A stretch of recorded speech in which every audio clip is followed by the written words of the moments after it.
अच्छा सर, बहुत दफ़ा ऐसा होता है कि ऐसी रिवायात हमारे सामने आ जाती हैं जिससे इस्लाम दुश्मन अनासिर जो हैं वो बहुत ज़्यादा गलत फ़ायदा उठाते हैं और इस्लाम पर एतराज़ात भी करते हैं, शुकूक व शुबहात भी डाल देते हैं कि ऐसा लगता है कि इस्लाम जो है ना वो थोड़ी कमज़ोर बुनियादों पे खड़ा हुआ है। एक रिवायत है वो बुखारी के अंदर आई है, इब्न मसूद रदी अल्लाह ताला अन्हु के हवाले से पूछा गया कि ये मुअव्वज़तैन कुरान का हिस्सा है या नहीं। तो इब्न मसूद रदी अल्लाह ताला अन्हु तो इनकार किया करते थे कि नहीं, ये कुरान का हिस्सा नहीं है। इसी तरीके से दीगर कुतुब में भी ये रिवायतें आती हैं कि अगर वो लिखी हुई देखते थे मुअव्वज़तैन को कि कुरान पाक के हिस्से में लिखी हुई है तो उसको मिटा दिया करते थे, और उनका जो अपना मसहफ़ था उसके अंदर भी मुअव्वज़तैन नहीं थी। इस तरीके से बहुत सारी रिवायत आती है। अब जो इस्लाम दुश्मन अनासिर है ना वो कहते हैं कि भाई तुम्हारा कुरान तो वैसे ही मशकूक है। इब्न मसूद जो बड़े दर्जे के सहाबी हैं वो तो इसको मानते ही नहीं है कुरान का हिस्सा, आज तुम कुरान का हिस्सा बनाकर बैठे हुए हो इसको, लिहाजा इस किताब को हम कैसे मान लें कि ये अल्लाह की किताब है या ये वो किताब है जो अल्लाह ने वही के तौर पर नाजिल किया, ये महफूज किताब है। तुम्हारे सामने इतनी सारी बातें। अब ये जो रिवायत आ रही है, इस रिवायत के बारे में हुक्म क्या बयान किया गया है? देखिए, सबसे पहले तो रिवायत बराह रास्त वो हमारे दीन का हिस्सा नहीं बनती है, हमेशा दिमाग में बिठाइएगा। इसलिए कि लोगों की बातें हैं, उसको एक प्रोसेस से गुजारा जाता है जिसको अल्लाह ने कुरान में नस किया, इन जाअकुम फासिकुम बिनबइन फतबय्यनु।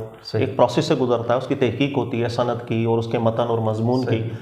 कुरान पाक जब उसकी तस्दीक कर दे या जो भी हमारे पास शरई शवाहिदात मौजूद होते हैं उसकी तस्दीक कर दे, फिर उस तस्दीक के बाद उसका ताल्लुक दीन से बनता है, उससे पहले नहीं बन सकता। फिर वो कुरान की बात हो जाएगी जब कुरान तस्दीक कर देता है।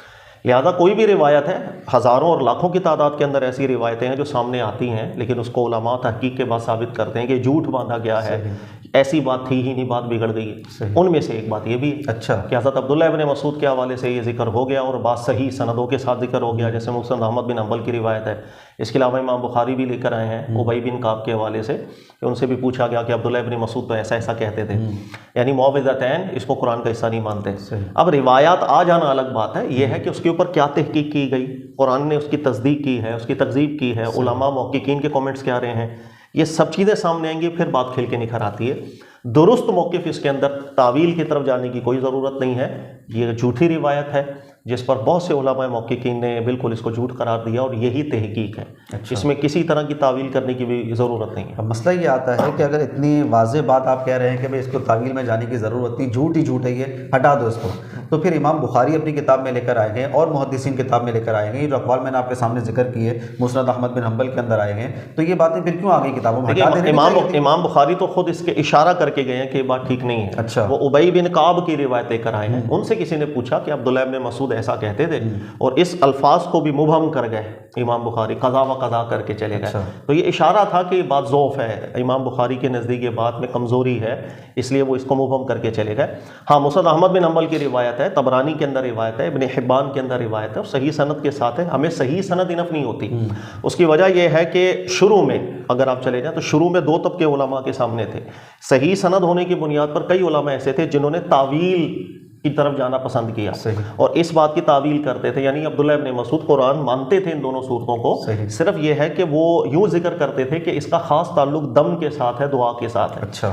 इमाम काजी अयास को अगर आप देख लें, अबू बकर बाक़लानी को देख लें, वो तावील की तरफ गए। लेकिन मसला यह है कि ऐसे सबूत और शवाहिदात हाथ लगे मौक़िक़ीन उलमा के जिससे बिल्कुल वाज़ेह हो गया कि ये झूठ बनाया गया है। ना तो अब्दुल्लाह इब्न मसूद का ये मौक़िफ़ था, ना ऐसा उन्होंने कभी जिक्र किया है, इसलिए कि ये बात ही झूठी साबित हो गई थी कि वो अपने मुसहफ़ के अंदर इन सूरतों को लिखते नहीं थे, जहां लिखा देख ले वहां पर फाड़ दिया कर, मतलब मिटा दिया करते, ये बात ही झूठी साबित हो गई थी।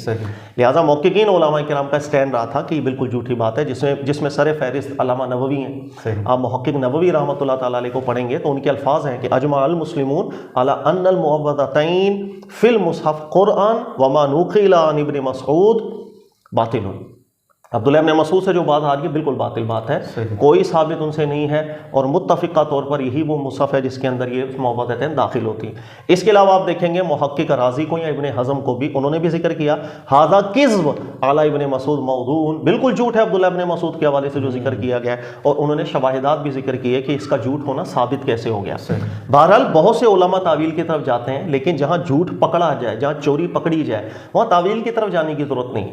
और एक और चीज़ मैं आपको बता दूं कि कुरान पाक पर हरफ डालने वाली कोई भी रिवायत आती है उसमें तावील की तरफ नहीं जाया जाता, उसको बिल्कुल रद्द कर दिया जाता है, इसलिए कि हर वो रिवायत जो कुरान को मशकूक बना दे तो बिल्कुल उसको रिजेक्ट कर देना चाहिए, ताकि किसी भी तरह का शुबा लोगों के दिमागों के अंदर, अवामुन्नास के अंदर नहीं जाना चाहिए। ये तो आप अपनी किताब को, कुरान को सेव करने के लिए अपनी तरफ से उसूल बना रहे हैं कि जनाब जो भी बात कुरान के खिलाफ आएगी उसको साइड में कर देनी चाहिए।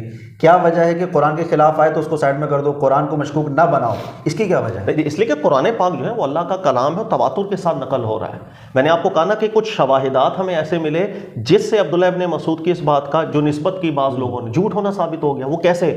रिवायत कह रही है हज़रत अब्दुल्लाह इब्न मसूद जो है वो अपने कुरान में इन सूरतों को लिखते भी नहीं थे, जहां लिखा देखते थे वो मिटा दिया करते थे। यह है खबर वाहिद रिवायत जो एक चंद रावियों से आ गई। सही। लेकिन आसिम की रिवायत जो मशहूर और तवातुर के साथ अब्दुल्ला इब्न मसूद की किरत को नकल कर रहे हैं, उनके मुसफ़ के अंदर तो मुअव्वज़तैन मिला। अच्छा, यानी अब्दुल्ला इब्न मसूद के मुसफ़ की जो रिवायत आसिम से आ रही है, जो शोहरत और तवातुर के साथ मिली, सही। अब्दुल्ला इब्न मसूद के अपने मुसफ़ के अंदर मुअव्वज़तैन लिखा हुआ मिला था, उसके शवाहिदात मिले थे।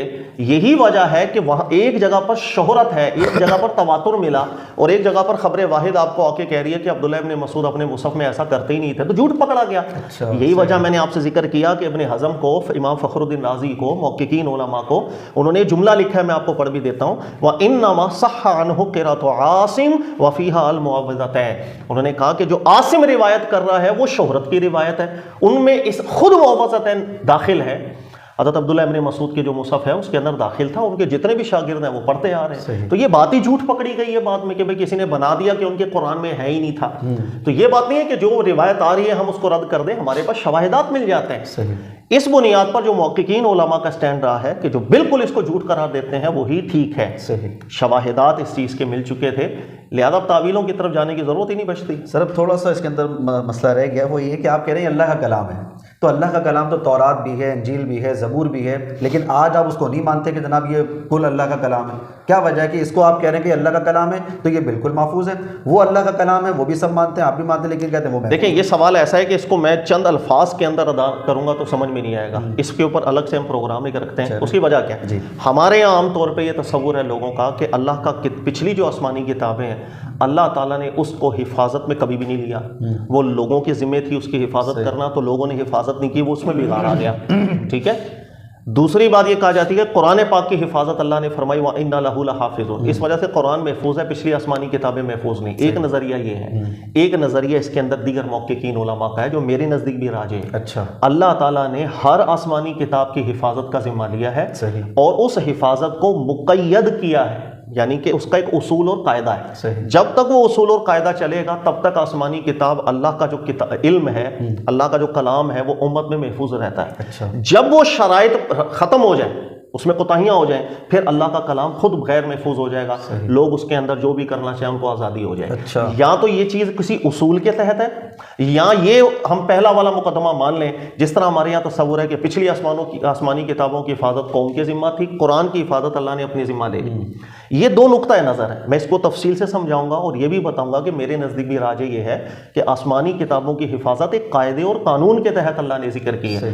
वो कानून जब तक आप चल रहे हैं उसके तहत हिफाजत होती चली जाएगी हर लिहाज से। जिस वक्त वो कानून बदल गया, यानी हम लोगों ने उसमें कोताही कर दी, फिर आसमानी किताबों की हिफाजत खत्म हो जाया करती है। अच्छा। फिर वो ऐसा गायब होगा दुनिया से कि जिस तरह आप देख लें, ना असल नुस्खा इंजील का मिलता है, ना तौरात का मिलता है, मुहर्रफ शुदा मिल रही होती है सब बातें। इस कौल को मैं दलाइल से साबित करूंगा, लिहाजा इसके लिए आप एक अलग प्रोग्राम रखें, हम तफसील से इसको जिक्र करें। अभी मैंने मुख्तसरन आपको समझा दिया कि कुरान की हिफाजत अभी तक चल रही है, किसी तरह की इसमें कोई तब्दीली वाकई नहीं हुई है, और जब तक वही कानून हम उस पर अमल करते चले जाएंगे तो इंशाअल्लाह ताला कुरान में बड़ा इंटरेस्टेड होगा ये प्रोग्राम, क्योंकि नॉर्मली हम यही सुनते हैं कि पिछली किताबों की हिफाजत की जिम्मेदारी बंदों पर थी, उन्होंने नहीं भाई, कुरान की हिफाजत अल्लाह ने खुद अपने जिम्मे ली है। हाँ, आमतौर पे यही चलता है, इसलिए मैंने कहा कि इस पर एक अलग आप तफसील रखेंगे ना, फिर जब तक दलाइल सामने दोनों रुख के ना आए, मुझे खुद भी मजा नहीं आता, मुजमल जवाब दे के निकल जाओ, पल्ले नहीं पड़ती बात, तो इस पर इंशाल्लाह तफसीली गुफ्तगू करते हैं। अच्छा, ये जो आप कह रहे हैं खबर वाहिद के हवाले से, तो ये क्या सहाबे किराम के बारे में भी है ये इत्तेफाक, या सिर्फ हमारे लिए है कि अगर तुम्हारे पास कोई खबर आती है, कोई रिवायत आती है तो उसकी तहकीक कर लो? फिर हमने अपनी तरफ से ये बनाया कि जनाब तहकीक का मतलब ये है कि रावी भी दुरुस्त होने चाहिए, मतन भी दुरुस्त होना चाहिए। ये आयत सिर्फ हमारे लिए, बाद वालों के लिए, या हुजूर अलैहिस्सलाम के दौर में या हुजूर के फौरन बाद जो सहाबा थे वो आपस में कभी किसी को रिवायत सुनाते तो उनके लिए भी? सर, ये आयत एक ऐसा आफाकी उसूल बयान कर रहा है। अल्लाह के नबी अलैहिस्सलाम के ज़माना मुबारक से दीनी, दुनियावी, माशरती, सियासी हर लिहाज से ये आयत जो है इसके इतलाक़ात चलते हैं। कोई भी मैदान हो, अगर आपके पास ऐसी जगह से खबर आ रही है जहाँ डाउट्स पैदा हो रहे हैं, वहाँ तहकीक कर लो जब तक कंफर्म ना हो। इसको हम यूँ भी अप्लाई कर सकते हैं, जो सोशल मीडिया पे उड़ती उड़ती बातें आ जाती हैं, पहले तहकीक करो, इसलिए कि डाउटफुल होता है ये सारा मवाद जो सोशल मीडिया पे फैल रहा होता है। यहाँ तक कि आप सोशल मीडिया पे कोई वीडियो आंखों से भी देख लो, फिर भी शक पैदा होता है यार असली है या एडिटिंग की हुई है, उसके अंदर हर चीज की तहकीक की जाएगी। ये इतना जबरदस्त आयत है, याद रखिएगा, पूरा फन्ने हदीस इसी एक आयत के ऊपर चलता है। और सबसे बढ़कर इस पर अमल किया खुद सहाबाए किराम अलैहिम रिदवान। जब उनके सामने, हमारे सामने तो बहुत बड़ी चेन होती है ना, कि इसने सुना अपने अब्बू से, उसने उससे, उसने उससे, उसने सहाबी से। सहाबाए किराम के दौर में तो बराह रास्त कभी कभी सामने सहाबा ही नकल करते थे हदीस को, लेकिन फिर भी मतन पर ऑब्जेक्शन कर दिया करते थे अगर डाउट आता। उम्मुल मोमिनीन आयशा सिद्दीक़ा की मिसालें बेशुमार है, उमर फारूक की मिसाल बेशुमार है, हजरत अली की मिसालें बेशुमार है। जैसे मशहूर रिवायत है बुखारी की, हजरत अबू हुरैरा रिवायत करते थे कि 3 चीजों में नौसत है, घर, घोड़ा और सवारी, इसके अंदर बीवी, इसके अंदर नौसत है। यही बात जैसे आयशा सिद्दीक़ा रज़ी अल्लाह ताला अन्हा तक पहुंची, आपने कह दिया कि इनको गलती लगी, ये जो मजमून और मतन बयान कर रहे हैं अल्लाह के नबी अलैहिस्सलाम का ये फरमान आलीशान नहीं, ये तो ज़माना जाहिलियत की रस्म, तीन चीज़ों को मनहूस समझते थे। दीन ने तो इन मामलात के अंदर यानी नौसत के तो तसव्वुरात को ही ख़त्म कर दिया। तो डायरेक्टली मतन के ऊपर कलाम सहाबा भी किया करते थे, सनदों पर भी, मतनों पर भी। ये इसी कुरान की आयत से सिलसिला ऐसा आगे चला है जो आज तक चलता हुआ आ जा रहा है। सर एक सवाल फिर उठता है, वो यही उठता है जो पुराना मेरा सवाल है, बहुत सारे नाजरीन भी सवाल करते हैं ये, कि फिर ये रिवायतें, ये बातें कुतुब में आई क्यों हैं, इसको हटा क्यों नहीं देते? इसी की वजह से जो इस्लाम दुश्मन अनासिर हैं वो ये रिवायतें लेकर, ये बातें लेकर हमें कहते हैं तुम्हारी बुखारी में है, तुम्हारी मुस्लिम में ये रिवायत, वो हमें ताना देते हैं, फिर इस्लाम पर एतराज़ात करते हैं। ये हटा क्यों नहीं? देखिए, हमारे दीन का मिजाज ये है, वो रियलिटी के साथ आपको जीना सिखाता है। दुनिया से कट के ना आप जी सकते हो, ना आप ट्राई करके देख लीजिएगा। देखिएगा, नबी पाक अलैहिस्सलाम के ज़माने मुबारक में शराब चल रही थी, हर कोई पीता था। अल्लाह ताला ने डायरेक्टली शराब को आके हराम नहीं किया, हालांकि कर सकते थे, पहला हुक्म ही आता आज से शराब आपने नहीं पीनी। लेकिन आप देखें, मक्का की पूरी 13 साल गुजर गए, शराब हराम होने की आयत नाजिल नहीं हुई। मदीना के अंदर भी कितना अरसा गुजर गया, शराब हराम होने की हुक्म नाजिल नहीं हुआ था। जंगें लड़ी हैं सहाबा ने, कहते थे हम शराबें पीते थे पहले, फिर तलवार उठा के चले जाते थे लड़ने के लिए। शराब बहुत बाद में जाकर के हुर्मत इसकी बिल्कुल मुमानत कर दी गई। तो सर, हमारे दीन को पहले समझें कि वो आपको दुनिया के साथ एक बड़े तदरीज के साथ चलने की तरगीब देता है। इसकी एक और मिसाल मैं आपको देता हूं कि गुलामी का पूरी दुनिया के अंदर दौर दौरा था, यकदम गुलामी खत्म करने का हुक्म क्यों ना आया? इसलिए कि अगर कर ही नहीं पाते और कर भी लेते तो फिर वो मुआशरा स्टेबल कभी नहीं हो सकता था। लिहाजा गुलामी के निज़ाम को बरकरार रखा, उसमें इस्लाहात की गई, फिर लोगों को आहिस्ता आहिस्ता आज़ादी की तरगीब दिलाई गई, यानी कि तदरीजन काम हुआ। जो काम ऐसा हो ही नहीं सकता यकदम ख़त्म कर दो, हमारा दीन भी ऐसा हुक्म नहीं देता। कोई भी शख्स है दुनिया के अंदर, कोई भी बड़ी पर्सनैलिटी जब इस दुनिया से जाएगी, उसके बारे में बातें तो लोगों में होंगी ना। आप उससे मिले हो, जिंदगी में 10 दफ़ा मिले हो, एक बंदा 100 दफ़ा मिला है, एक बंदा सारी जिंदगी उसके साथ रहा, बातें तो होंगी। कायदे आज़म मोहम्मद अली जिन्ना फौत हो गए, उनके साथ रहने वाले आज तक स्टोरियां सुना रहे होते हैं कि हम भाई फलां दिन उनके साथ मुलाकात की थी, बैठे थे, हमने खाना खाया था, उन्होंने ये बोला, हमने ये सुना। ये तो हो ही नहीं सकता कि एक शख्स बड़ी पर्सनैलिटी हो, दुनिया से इंतकाल कर रहा है और उसके चाहने वाले रिश्तेदार, दोस्त, अहबाब गूंगे होकर बैठ गए, उसके बारे में कुछ भी ना बोले। भाई बातें तो आएंगी ना। अब जब बातें आएंगी तो सवाल ये पैदा हुआ कि इन बातों को हम क्या करें? अंधाधुन मानते चले जाएं या कोई कवायद और ज़वाबित हो? इसके लिए मजबूरी बनी, फिर उलमा किराम ने कलम उठाया कि हर बंदा ही कुछ ना कुछ बोल रहा है, किसी के हाफ्जे में प्रॉब्लम है, किसी के अमल में प्रॉब्लम है, कोई झूठ बक रहा है। उसूल बनाए, कवायद बनाए, सनदों को देखा गया ताकि निस्बत हो सके अल्लाह के नबी अलैहिस्सलाम के, मतन को देखा गया ताकि कुरान की मुखालफत ना आए। ये 2 चीजें जमा हो गई, अब हमें कोई टेंशन ही नहीं है। हमारे सामने कोई भी रिवायत आ जाए, कुरान से मतन का फैसला हो जाता है, सनदें निस्बत करने के काम आ जाती हैं कि अल्लाह के नबी की तरफ इसकी निस्बत की जाए या नहीं। तो हमें कोई परेशानी नहीं है, हमारे पास कुरान मौजूद है, उसी के ऊपर उलमा ने फैसले किए हैं। ये मैंने मौक़िफ़ नबवी की आपको रेफरेंस दिया, इब्न अज़म का दिया, फ़खरुद्दीन राज़ी का दिया। क्यों मतन को रिजेक्ट किया? भाई कुरान हमारे पास मौजूद है, वो फैसला कर देता है, बात ठीक है, बात गलत, तो परेशानी की कोई बात नहीं। मैं तो बहुत बड़ा मौजू समझ के आपके सामने ये लेकर आया था, आपने तो मिनटों में इसको हल कर दिया। आखिर में ज़रा ये बताइए, वो मुसलमान के जो बेचारे फ़ौरन टेंशन में आ जाते हैं, जो गैर मुस्लिम या मुल्हिदीन ये एतराज़ात करते हैं रिवायतों को लेकर, हमारी कुतुब के नाम लेकर, तो वो बेचारे टेंशन में आ जाते हैं, जिनके पास इनफ नॉलेज नहीं होता, बेचारे परेशान हो जाते हैं, यार ये बात तो सही कर रहा है, हमने तो ये रिवायत सुनी हुई है, वो किताब का हवाला भी दे रहा है, नेट का दौर है तो किताबें मिल भी जाती हैं, तो उनके लिए आप थोड़ी सी क्या तरगीब देंगे कि टेंशन में ना आए? अल्लाह ताला ने कुरान में जिक्र किया, चूँकि दुनिया दारुल इम्तिहान है और इम्तिहान के अंदर ऐसा ऐसा बिल्कुल होता है कि कभी कोई शुबा आएगा, कभी कोई सवाल है, टेंशन दे, ये सब कुछ होता है। अल्लाह कुरान में फरमाते हैं इदा मस्सहुम ताइफुम मिनश शैतान, जब शयातीन की तरफ से आपको कोई ऐसी बात मिले जिससे आप परेशान हो जाए, तज़क्करू, तो आप फ़ौरन गौर फिक्र कर लें, तदब्बुर में लग जाए कुरान के, आपका वो मसला अल्लाह ताला हल कर देते हैं। हम लोग होता यह है कि जिस वक्त शुबहात आते हैं ना, हम अपने घर में अकेले बैठ के सोचो विचार करके उस शुबहात को दूर करने की कोशिश कर रहे होते हैं जो नहीं हो पाते। गौर फिक्र करेंगे, आप जो काबिल उलमा हैं उनसे रहनुमाई ले, वो शुबहा दूर हो जाता है। भाई एक रिवायत की बुनियाद पर अगर कोई एतराज़ कर रहा है, आप किसी काबिल आलिम दीन से पूछ लें, वो आपको बता देगा ये तो रिवायत ही झूठी है, वो रेफरेंसेस भी आपको दिखा देगा। भाई जब एक बात ही झूठी है जिसको हमारे ही उलमा झूठ करार दे के जा चुके हैं, फिर शुबा किस बात का। रिवायतों के अंदर तो यही चीज है कि उसमें देखना पड़ता है कि भाई वो ठीक है या नहीं है। वो बराह रास्त बात, हर रिवायत में आई बात ठीक थोड़ी होती है, वो तो हमने चेक करना है, देखना है, कोई शुबा होगा जाहिल हो जाएगा। ऐसा उसूल नहीं है कि हमारी किसी हदीस की किताब में कोई रिवायत आई है तो जनाब बस वो हमारा इस्लाम है, वो हमारा अकीदा, ऐसा नहीं है। बल्कि शारीहिन से पहले पूछना पड़ेगा कि भाई ये रिवायत आपके यहाँ काबिल कबूल है या नहीं है। बिल्कुल, ये ऐसे इतराज़ करते हैं ना ये गैर मुस्लिम जो होते हैं, कोई भी रिवायत उठाई और एतराज़ शुरू कर दिया हम पर। जी बिल्कुल ऐसा। ठीक है सर, बहुत शुक्रिया, जज़ाकल्लाहु खैरा। जी नाज़रीन, तो आपने समाअत फरमा लिया। बहुत मशहूर रिवायत है ये मुअव्वज़तैन वाली कि इब्न मसूद रज़ी अल्लाह ताला ने उसको कुरान का हिस्सा नहीं मानते थे। शुक्र को शुबहात भी जहन में आते हैं। अल्हम्दुलिल्लाह ताला मुफ्ती साहब ने बड़ी खूबसूरती के साथ उस मसले को भी हल कर दिया है। इस प्रोग्राम को आगे शेयर भी करें, बहुत फ़ायदा हुआ इंशाअल्लाह।